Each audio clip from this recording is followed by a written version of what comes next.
কোনো ব্যক্তি যখন মারা যায় তখন তার নিকট আত্মীয়দের উপর শোক পালন করার বৈধতা ইসলাম দিয়েছে, এবং সেই শোক পালনের সময়সীমা হচ্ছে 3 দিন। 3 দিনের বেশি শোক পালন করা যাবে না।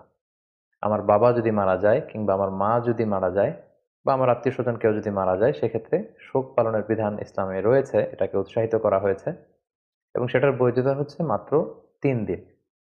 কিন্তু এক্ষেত্রে একমাত্র ব্যতিক্রম হচ্ছে যদি স্বামী মারা যায়, সেক্ষেত্রে স্ত্রী শুধু 3 দিন শোক পালন করবে না।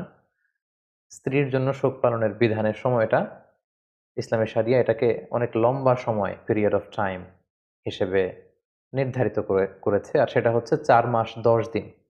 কালামুল্লাহ মাজিদের সূরাতুল বাকারার 234 নম্বর আয়াতে আল্লাহ তাআলা বলছেন, ওয়াল্লাযীনা ইউতাওয়াফাউনা মিনকুম ওয়া ইয়াযারুনা আযওয়াজান ইয়াতারাব্বাসনা বিআনফুসিহিন্না আরবাআতা আশহুরিন ওয়া আশরা। অর্থাৎ তোমাদের মধ্য থেকে যদি কেউ মারা যায় এবং সে যদি তার স্ত্রীকে রেখে দুনিয়া থেকে বিদায় নেয়, সেক্ষেত্রে তার স্ত্রী 4 মাস 10 দিন নিজেকে ঘরে আবদ্ধ রাখবে। এটাকে স্বামী ইন্তেকালের পরে স্ত্রীর ইদ্যত পালন বলা হয়।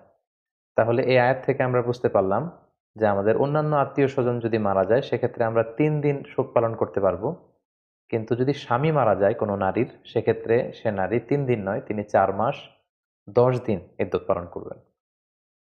এবং সহিহ বুখারীর একটি বর্ণনাতেও আমরা এর সপক্ষে আল্লাহর হাবিব সাল্লাল্লাহু আলাইহি ওয়াসাল্লামের পক্ষ থেকে একটি হাদিস আমরা পাই। আল্লাহ রাসূল সাল্লাল্লাহু আলাইহি ওয়াসাল্লাম ইরশাদ করেছেন, লা ইয়াহিল্লু লিমরাআতিন তুমিনু বিল্লাহি ওয়াল ইয়াউমিল আখিরি আন তুহিদ্দা আলা মাইয়িতিন ফাওকা সালাস।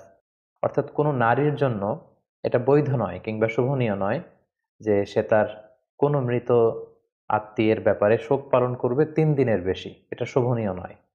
ইল্লা আলা যাওজ, তবে স্বামীর ক্ষেত্রে ব্যাপারটি ভিন্ন। তার স্বামী যদি এন্তেকাল করে, সেক্ষেত্রে নারী 3 দিন শোক পালন করবে না, বরং আল্লাহর হাবিব সাল্লাল্লাহু আলাইহি সাল্লাম বললেন, ফাইন্নাহা তুহিদ্দু আলাইহি আরবাআতা আশহুরি ওয়া আশরা। সেক্ষেত্রে সে নারী 4 মাস 10 দিন শোক পালন করবে বা ইদ্যত পালন করবে। এবং ইদ্যত পালনের এই যে ডিউরেশন, এই লং পিরিয়ড অফ টাইমে সে বিধবা নারী কি করতে পারবে এবং কি করতে পারবে না, এ ব্যাপারেও কিন্তু শারিয়া আর ইসলামিয়া কিছু ডুজ অ্যান্ড ডোন্টস দিয়েছেন। সেক্ষেত্রে আমরা সুনানে নাসাইর একটি হাদিসকে উল্লেখ করতে চাই এখানে, যেখানে আল্লাহর হাবিব সাল্লাল্লাহু আলাইহি ওয়াসাল্লাম তিনি ইরশাদ করেছেন, ওয়ালা তালবাসু সাওবান মাসবুকান।